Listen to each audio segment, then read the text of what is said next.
Invasive mosquito larvae develop in various water containers. They are mainly artificial, of any type, but they can also be natural, such as tree holes and rock pools.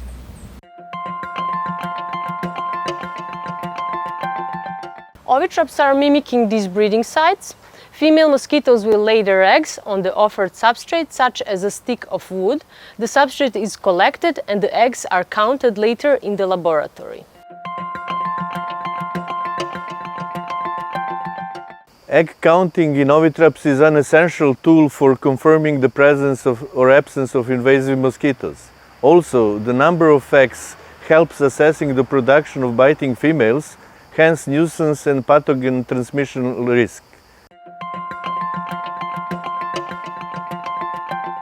It is recommended to use a standard approach like Project COST does. Please visit our website.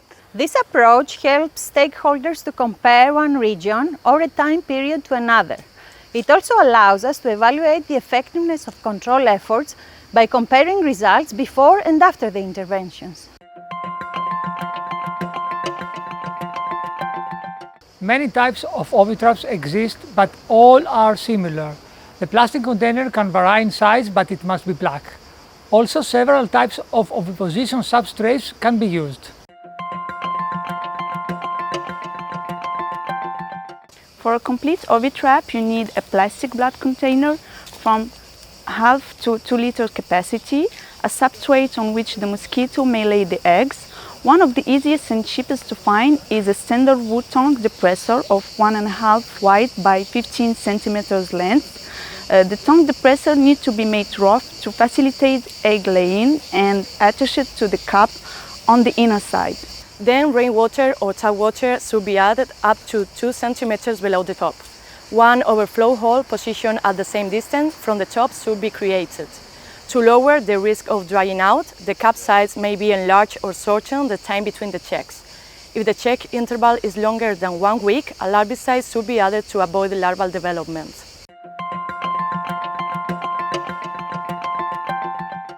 The general trapping location should be decided in advance according to the sampling aim strategy, but when placing, be sure to find the most appropriate location.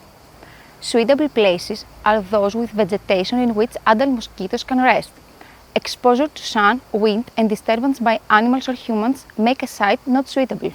Ovitraps could be placed on the ground or fixed up to 1 meter high in a tree or on a fence.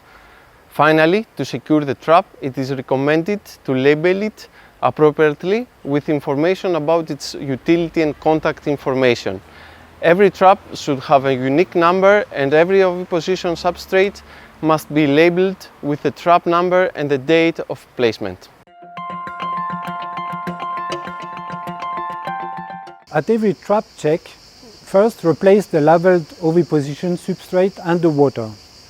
Then clean the inside part of the ovitrap at each inspection using a soft sponge and a kitchen paper.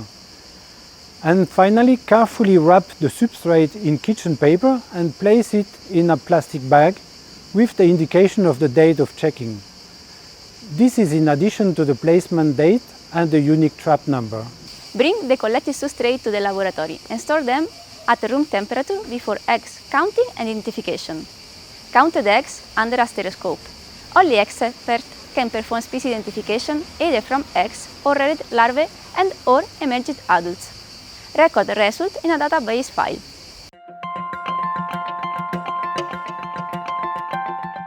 If you need help on egg identification, storage, hatching, and data analysis, do not hesitate to contact COST.